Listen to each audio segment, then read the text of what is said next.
Hiya. So next thing on the list is the power steering pump. I don't know if you could see, there's come on, focus. There's a slight oil mist like inside the pulley. So I guess there's like an O-ring or some sort of seal that's on the way.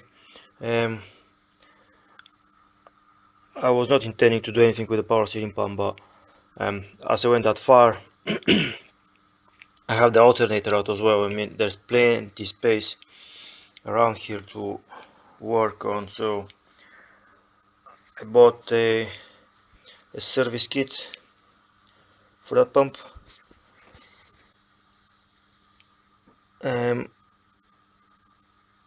I'll try to rebuild it.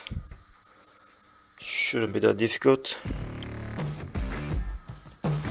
Right, stay tuned.